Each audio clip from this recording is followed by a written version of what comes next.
समस्त को मोर नमस्कार। एबे राति 11:30 होइछे। मुझे एते राति रे वीडियो बनाबार माने होचे कि एबे जस्ट गोटे कलिंग न्यूज रे गोटे मुझे वीडियोटे देखली जेनटा कि आम मोदी आज्ञा से कहचन कि बांग्लादेश रु जे मैंने चाहे से मैंने आसिक इंडिया रे रही पारबे ताकर वीजा पासपोर्ट लगे सब सुविधा कराई 6 मास लगे से आप्लाय करी आसिक जगह रही पारबे। तो आमर 2011 जनगणना अनुसार 2011 जनगणना अनुसार आमर देश रे 100 कोटी रु एभव लोक अछन 130 कोटी रु एभव लोक अछन। तो वर्तमान से मैंने चाहून कि बांग्लादेश भी लोग आनिक रखबे तो रखबार लगी रखबे के से जगह के पाबे जदि सेनु मन कर केते कोटी लोक आसबे तो आम इंडिया रे रहबे के आ मोदी आज्ञा ताकू जगह देबे के वर्तमान भी आमर देश रे 80% गरीब अछन 80% गरीब रु 50% लोग काम पाउछन बाकी 50% लोग काम नहीं पाइबार बिल्कुल आपण मैंने समस्ते जानते भी कथा। तो आमर इंडिया रे जते गरीब लोग अछन जे माने काम पे नहीं पारबा ताहाकू तो फास्ट मोदी आज्ञा काम दउन तापरे बाहरु आनिक लोग माने आमर इंडिया रे रखी ताहाकू खाना पीना जगह पति जहाँ देबार कथा देबे से माने। तो मोर कहबार माने काଣା कि जने को असुविधा टाइम रे हेल्प करबाटा मोर माने मना करबार किछि उद्देश्य नै न एठने। मोर कहबार माने गोटे आतंकवादी रो डरे जदि गोटे देश छाड़ी के जाउछन यार से तो आमर इंटरनेशनल संगठन गोटे तो टीम थिबा कि आमर देश विदेश से मोर टीम अछि जेनटा कि से टीम वाले गोटे आतंकवादी के समस्त मिसिक मैंने कंट्रोल करनी पारछन जहाँ फल कि हे आतंकवादी आज बांग्लादेश के कैप्चर कला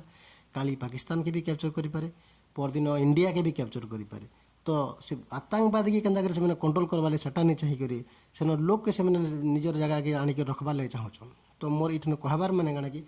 आमर इंडिया रे जदि 80% गरीब रु 50% लोग रोजगार अछन बाकी 50% लोग बेरोजगार अछन। तो मोदी सरकार ताहाकू पहला काम देकरी ताहाकू भल से पहला रहबार ले जगह देकरी पहला खाना पीना ताको सुविधा करी तारपर जदि सुविधा मैंने भाबते बेले भी गोटे प्रकार ठीक अच्छे कहता। वर्तमान 2 वर्ष है कोरोना टाइम जदि 2 वर्ष कोरोना टाइम रे आपण देखिथिबे जहाँ तो कोरोना कला लॉकडाउन शटडाउन घरे रोजगार बेरोजगार पूरा होकर सब बसी रहा सेटा तो जहाँ है तार फल सबू जिनिस रेट तेलू आरंभ कर लुण रु आरंभ कर ऑल इन ऑल सबू थी रेट तेल पेट्रोल डीजल खाइबा तेल जान कि 250 टंका लीटर सबू जिनस रेट बढ़े जहाँफल गाड़ी इन्शुरांस गोटे ऑटो ड्राइवर आया गोटे गाड़ी ऑटोर माने इन्शुरांस थिला 7 ରୁ 8 हजार टका वर्तमान ताको 13 ରୁ 14 हजार कराई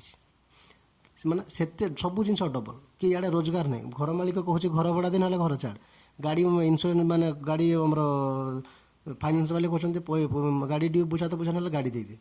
तो आमर ओडिशा रे यही परिस्थिति इंडिया रे यही परिस्थिति जदि अच्छी तो बाहर देशर जो लोक मोदी सरकार आनिक रखिबे इंडिया रे ताकू खाइबा को देबे केमती रहिबा को देबे केमती जगह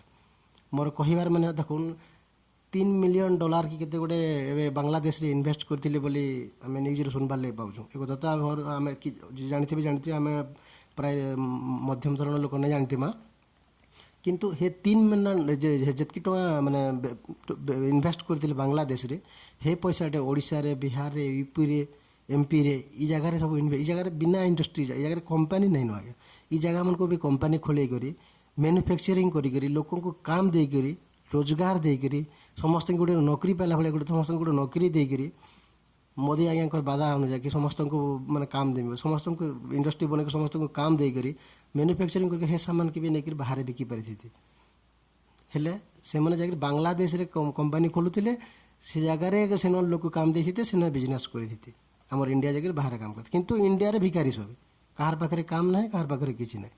मोर कहबार माने इटा कि जदि बाहर देश मोदी सरकार जदि हेतकी लोग कोटी कोटी लोग जदि बांग्लादेश इंडिया के आसिले